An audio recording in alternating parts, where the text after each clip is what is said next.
Twelfth के accounts के छात्रों का स्वागत है। कल पिछले बार हमने बात की थी प्राप्ति या अधिलाभ अनुपात की, यानी कि जब एक साझेदार अक्कार ग्रहण करता है तो शेष साझेदार उस अक्कार ग्रहण करने वाले साझेदार के लाभ का जो हिस्सा होता है वो वो अक्कार ग्रहण करने वाले साझेदार से उसका हिस्सा ले लेते हैं। ऐसी स्थिति में जो पुराने साझेदार हैं उनके लाभालाभ अनुपात में वृद्धि होती है। उसी अनुपात को हम कहते हैं प्राप्ति या अधिलाभ अनुपात।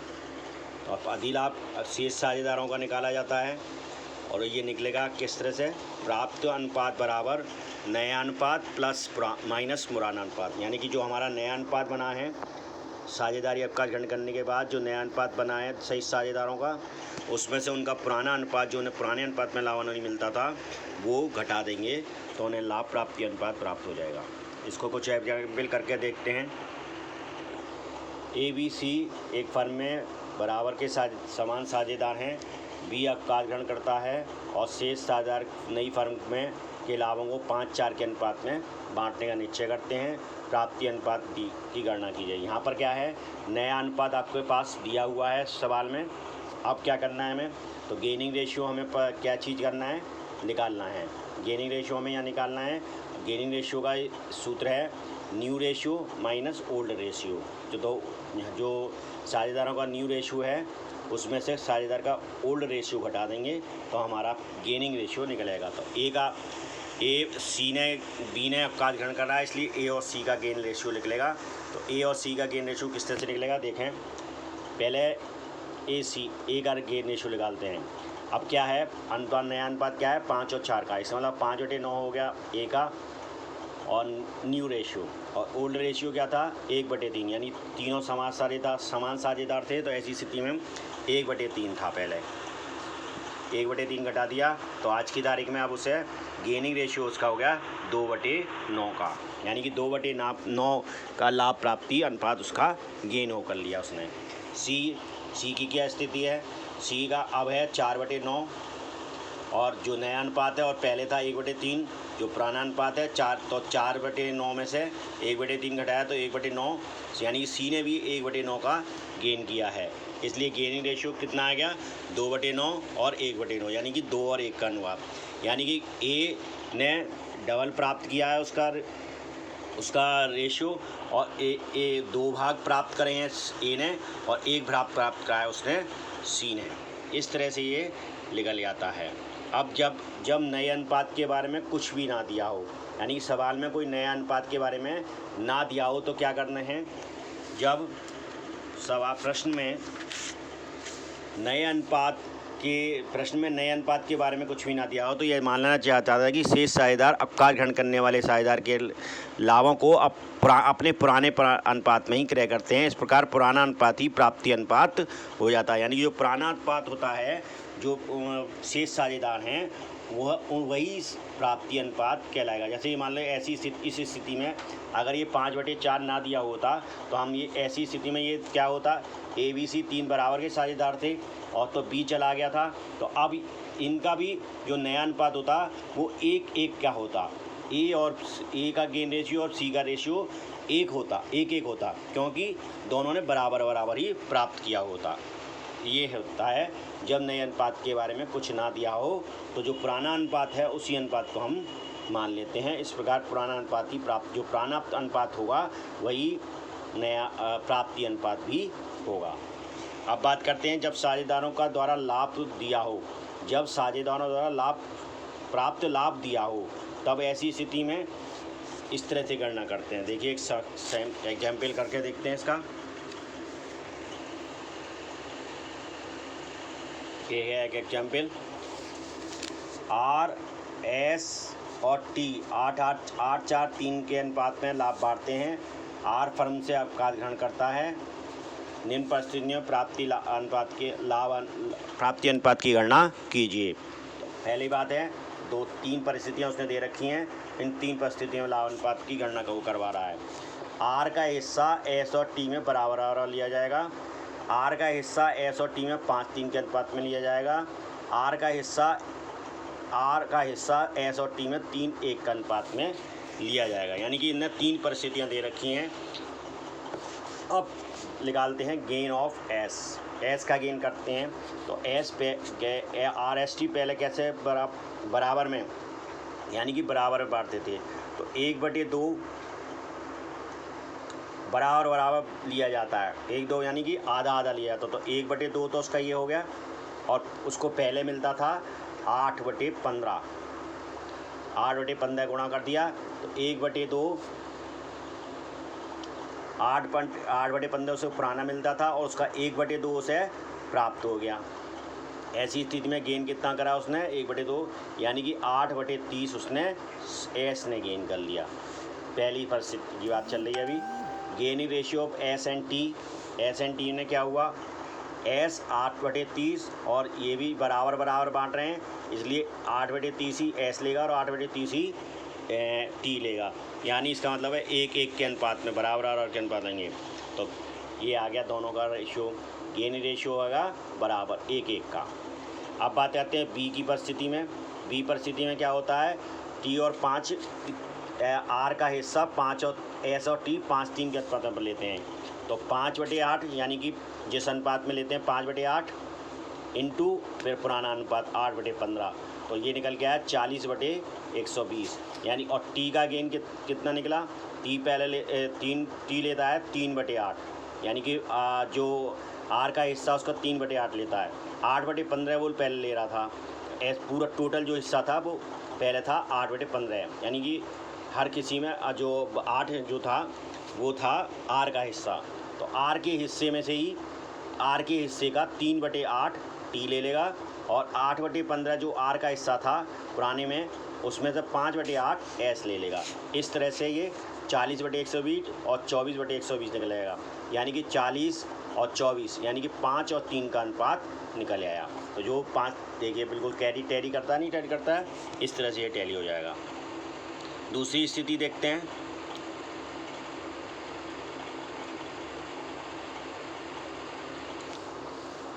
तीसरी वाली स्थिति क्या है? आर का हिस्सा एस और टी में 3:1 अनुपात में लिया जाएगा। तो देखिए टी को 3:1 अनुपात में कैसे लेंगे? गेनिंग ऑफ एस का कितना गेन हुआ? 3 और 1 के अनुपात में लेते हैं, इसका मतलब 3/4, और आर का हिस्सा कितना था? 8/15। ठीक है, तो 8/15 का 3/4 कर दिया, इसका मतलब 24/60 एस का निकल आया। टी का गेन कितना निकल गया? टी का 3:1 के अनुपात में लेते हैं, इसका मतलब 1/4 लेते हैं, और 8/15 किसका हिस्सा है? आर का। तो इस तरह से 8/60 टी ने गेन कर लिया। तो दोनों का रेशियो मिला के निकला 24/60 और 8/60, इसका मतलब 3 और 1 का अनुपात निकल आया। यानी कि जिस अनुपात में उन्होंने वो बांट रहे थे वही अनुपात गेनिंग रेशियो के रूप में निकल कर आएगा। इस तरह से ये। अब बात करते हैं नए लाभालाभ अनुपात तथा लाभ प्राप्ति अनुपात को किस तरह से ज्ञात करते हैं। तो एक एग्जाम्पल है, देखिए समझिए इसको। किस तरह से नए लाभालाभ और नए अनुपात तथा लाभ प्राप्ति अनुपात की गणना की जाती है, यहाँ ये देखते हैं। एक्स, वाई और जेड का साझेदारी में 2, 3, 1 के अनुपात में लाभानी बांटते हैं। वर्ष के आरंभ में एक्स अवकाश ग्रहण करता है और अपने हिस्से को वाई और जेड को 1,60,000 रुपये में बेच देता है, जिसमें से 60,000 रुपये वाई देगा तो 1,00,000 रुपये जेड देगा। एक्स के अवकाश ग्रहण के बाद फर्म का उक्त वर्ष का लाभ 2,40,000 रुपये था। नए लाभ हानि बंटन अनुपात की गणना करें तो हिस्सा बेचने तथा लाभ बांटने की प्रविष्टियाँ भी करने की कह रहे हैं वो यहाँ पर। तो देखिए पहले तो हम याद करते हैं old profit sharing ratio of x by Z. पहले क्या था? 2, 3, 1, यानी कि 2/6, 3/6 और 1/6 में ये तीनों लाभ का अनुपात बांटते थे, अपना लाभ हानि बांटते थे। अब क्या होता है? X retains his share 2/6। X अपना 2/6 शेयर बेच देता है, कितने में? 1,60,000 रुपये में। 60,000 और 1,00,000 में। बाई यानी कि बाई को 60,000 देने उसके लिए, और जेड को देने होते हैं 1,00,000। तो हम इसको निकाल लेते हैं, तो ये 3/5 के रूप में आ जाता है। जब हम इसको शॉर्ट करेंगे तो ये 3/5, यानी कि 3 हिस्से वाई लेगा और 5 हिस्से जेड लेगा। अब बाई ने कितना रिसीव करा एक्स से, देखिए 2/6 टोटल हिस्सा था बाई का, उसमें से 3/8 यानी कि 3 और 5 अनुपात जो आया 3/5 यानी कि 3/8 एक्स को बाई ने रिसीव करा एक्स से, तो इसका मतलब 1/8 बाई ने रिसीव कर लिया। कितना कर लिया बाई ने? 1/8। जेड ने कितना रिसीव करा? जेड ने रिसीव करा 2/6 का 5/6 5/8 2/6 का 5/8 करा तो 5/24 निकल के आया। इस तरह से ये लाभ प्राप्ति अनुपात निकल आया। बाई का निकल गया 1/8 और जेड का निकल गया 5/24।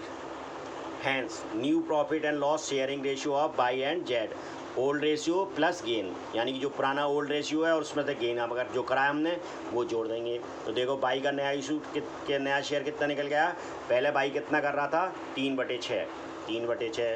गेन कितना करा उसने? 1/8 को जोड़ दिया, तो इस तरह से 15/24 निकल कर आ गया। क्या निकल के आ गया? नया प्रॉफिट एंड लॉस। ठीक है, नई फर्म में जो बाई और जेड की नई फर्म है उसमें नया प्रॉफिट जो निकल के आएगा वो इस रेशियो से बांटेगा 15/24 से। जेड का कैसे निकल गया? जेड कितना बल लेता था पहले? 1/6। ठीक है, 1/6 लेता था, तो 1/6 प्लस उसने गेन कितना करा? 5/24, तो 1/6 और में 5/24 जोड़ दिया, इस तरह से 9/24 आ गया जेड का न्यू शेयर। तो न्यू रेशियो क्या निकल गया? 15/24 और 9/24, यानी कि 15:9, या इसको हम 5:3 का भी कह सकते हैं। ये इस तरह से ये गेनिंग रेशियो प्लस क्या चीज़ निकल गया? नया फर्म का नया रेशियो भी निकल आया और गेनिंग रेशियो भी। ये चीज़ के लिए निकल रही है गेनिंग रेशियो और ये चीज़ निकल रही है फर्म का नया रेशियो। इस तरह से ये दोनों चीज़ें निकालते जाते हैं। अब इसके बाद बात करते हैं, कभी कभी क्वेश्चन आ जाता है कि त्याग अनुपात और लाभ प्राप्ति अनुपात में क्या अंतर है, तो इसको समझ लेते हैं इस अनुपात की टेबल से। देखिए अर्थ, सबसे पहले अर्थ समझते हैं।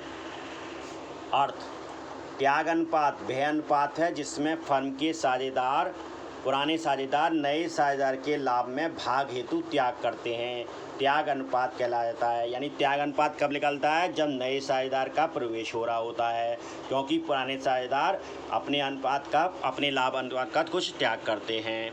और लाभ प्राप्ति अनुपात क्या चीज़ होती है? वह अनुपात जिसमें शेष साझेदार अवकाश ग्रहण करने वाले साझेदार या मृत साझेदार के भाग को प्राप्त लाभ अनुपात में भाग को प्राप्त करते हैं। तो ये लाभ प्राप्ति अनुपात कब निकलता है? जब कोई साझेदार मर जाए या अवकाश ग्रहण कर रहा हो। ऐसी स्थिति में जो साझेदार अवकाश ग्रहण कर रहा है उसका लाभ का हिस्सा शेष साझेदार प्राप्त करते हैं।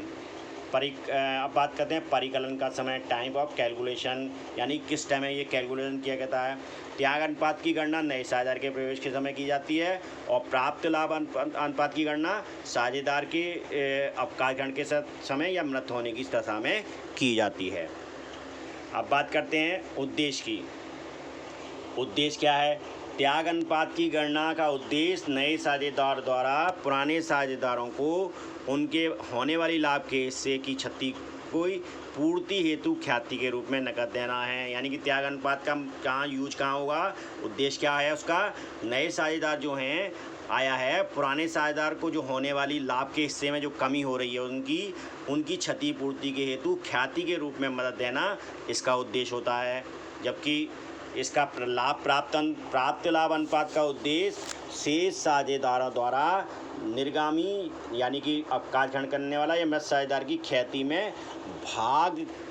में भाग के लिए क्षतिपूर्ति करनी, यानी जो साझेदार मर गया है या साझेदार अवकाश ग्रहण करना है उसका जो ख्याति में हिस्सा है वो उसको देना है। और शेष साझेदारों को जो फर्म में अब शेष बच रहे हैं साझेदार वो उसको उस ख्याति का हिस्सा देंगे, इसलिए लाभ प्राप्ति अनुपात की गणना की जाती है। अब बात करते हैं प्रभाव। त्याग अनुपात पुराने साझेदारों के लाभ व्यवहार अनुपात को कम कर देता है। यानी कि पुराने साझेदारों के लाभ के अनुपात को क्या करता है? त्याग अनुपात कम कर देता है, क्योंकि उन्हें त्याग करना पड़ता है नए साझेदार के लिए।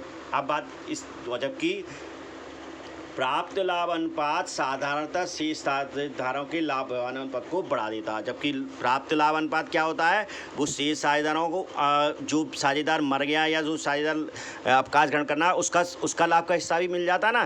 तो इसका मतलब है प्राप्त लाभ अनुपात साधारणतः शेष साझेदारों के लाभ विभाजन अनुपात को बढ़ाता है। ठीक है, अब बात करते हैं सूत्र की, फार्मूले की।